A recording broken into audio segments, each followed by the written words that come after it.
Coucou tout le monde, donc je vais vous présenter une des espèces que j'avais reçues sur l'unboxing de Formium, la fameuse Corponotus thoracicus.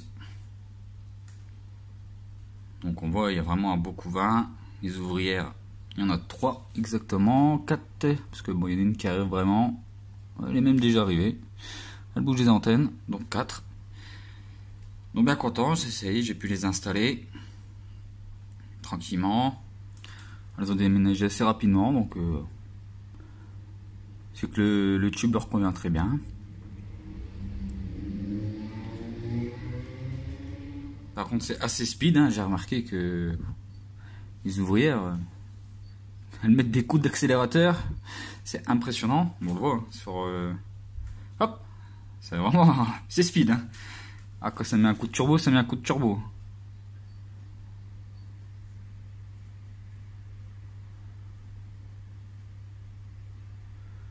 Encore, je devais la recevoir avec seulement des larves, et puis au final, je l'ai reçu avec 3 ouvrières.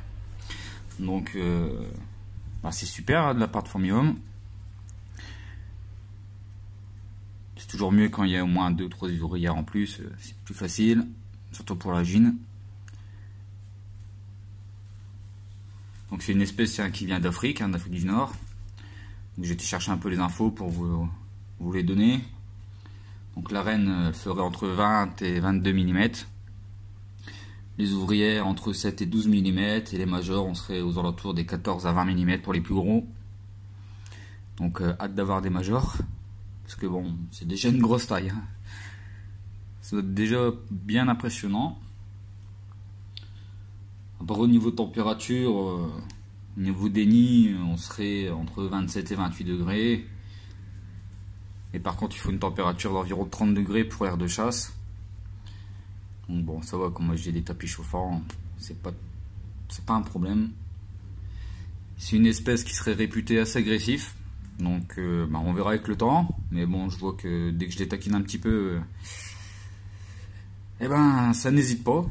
Donc je pense que c'est une espèce qui doit être assez agressif. On verra avec le temps. Mais je pense que on va pouvoir s'amuser avec des sauterelles. Après, ce que j'ai pu aussi voir au niveau information, c'est que de l'œuf à l'ouvrière, il faut compter environ 45 jours selon la température qu'on met. Il faut compter 45 jours. Et ça peut atteindre environ 10 000 ouvrières. Bon, après ça, on verra avec le temps et là, surtout les années, si on réussit. De quelle taille une colonie peut atteindre en captivité, forcément, parce que là on n'est pas dans la nature, donc je pense que ça sera beaucoup plus petit, mais bon, on verra avec le temps. Et la gine au niveau durée de vie, ça serait une vingtaine d'années, donc bon, on a le temps. En tout cas voilà, hein, on voit vraiment ce que j'ai reçu, toujours vivant, je précise, ça se passe super bien, elle a aucun problème, le couvain est vraiment pas mal, hein. On va faire un petit zoom dessus. Voilà. On va essayer de faire quelque chose de propre, voilà. Donc on voit déjà une ouvrière hein, qui va arriver, pas mal de petits œufs en dessous, de la larve.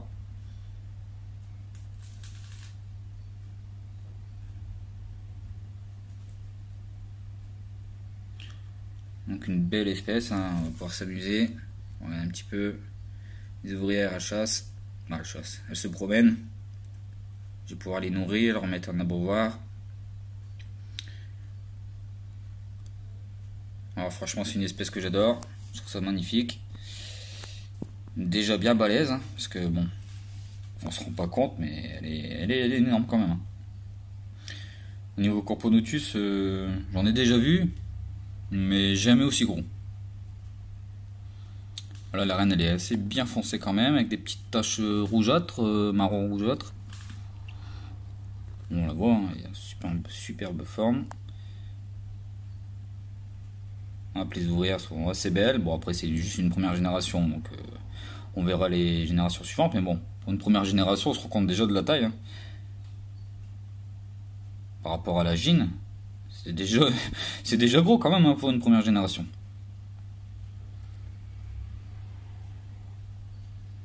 Donc j'en suis très content. Regarde Nico ce que c'est, Torresicus. Ah, il va quand même m'insulter après. Ah super, je suis super content franchement de ma commande de chez Fourmium. Moi, à chaque fois que je reçois mes fourmis, rien à dire. On le voit bien de toute façon, il n'y a pas de trucage, il n'y a pas d'arnaque. Je fais tout en direct. Je fais un suivi de toutes mes espèces. Et on le voit bien. Elle se porte super bien, mais par contre c'est super actif, hein. C'est pas des messeurs. Hein.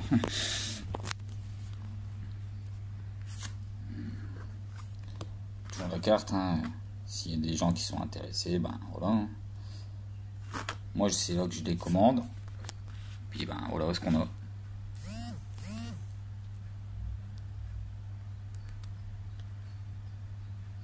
Vraiment magnifique, j'en suis super content.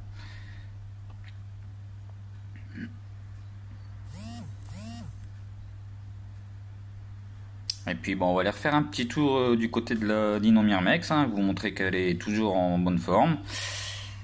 Un peu ce qu'elle a fait. Son déménagement s'est super bien passé.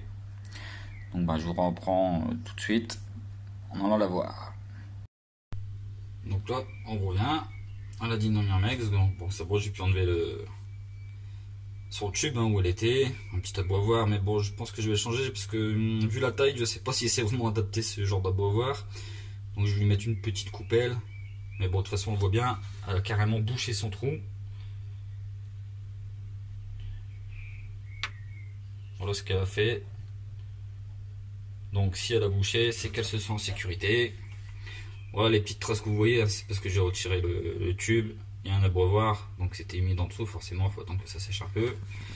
Donc on va aller voir ce que madame raconte. Assez humide, mais en tout cas elle adore.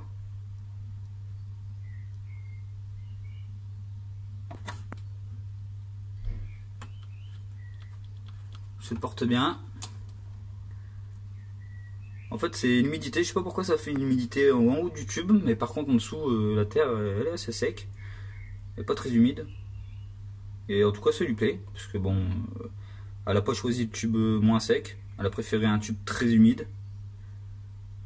Donc là on voit même les petits œufs.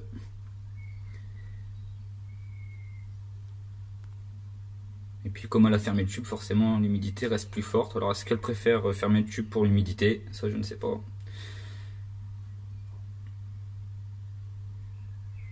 En tout cas elle est toujours bien vivante, il n'y a pas de souci.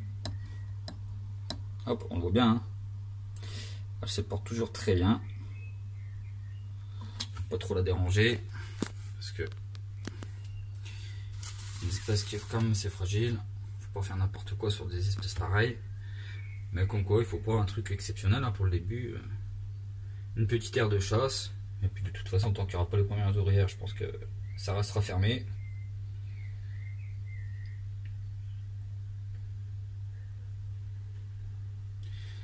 Mais bon, j'ai pas forcé sur le déménagement, c'est pour ça que j'en suis très content. Elle l'a fait d'elle-même, la première nuit. Elle est partie dans ce tubelote assez humide, et elle veut pas bouger de là, donc c'est qu'elle se sente bien.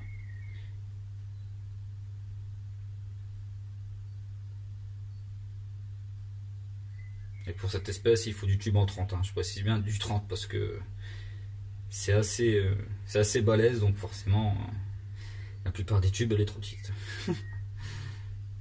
Niveau température, au niveau conseil de Fourmium, on m'a dit 25, donc je l'ai mis vers 25, 26 au maximum.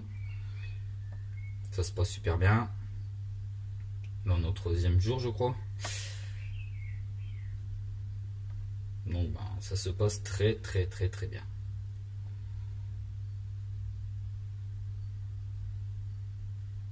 Et ça, le substrat, c'est un mélange que je prends chez un professionnel. Il fait le mélange lui-même et franchement, moi j'utilise ça sur tous mes terras, ça marche super bien quoi. Donc je vais pas changer de substrat parce que je sais qu'il est de qualité. Donc c'est vraiment super. C'est vraiment bien fait ce qu'elle a fait, hein. C'est vraiment bien bouché.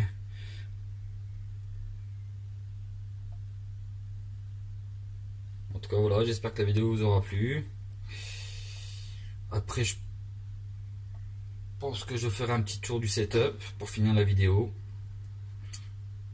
Donc je vous reprends tout de suite. Et on va finir ici, un petit tour chez les Myrmica. On voit que c'est très calme la journée. Puis comme là je leur ai retiré la nourriture et l'abreuvoir, je pense que dès que je vais leur mettre, il va y avoir du monde. Donc ça me permettra de refaire une belle vidéo au moment où je les nourris. En terrarium naturel, hein, c'est le top. En tout cas pour les Myrmica ça reste le top, hein, pour l'humidité tout ça.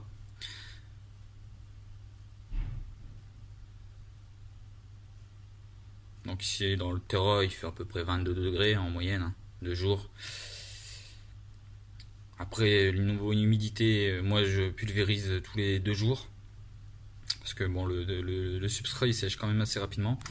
Donc tous les 2 jours j'arrose. Mais bon comme il y a beaucoup de mousse, hein, derrière hein, c'est rempli de mousse. Donc la mousse elle garde bien l'humidité, c'est pour ça que le nid est au niveau des mousses.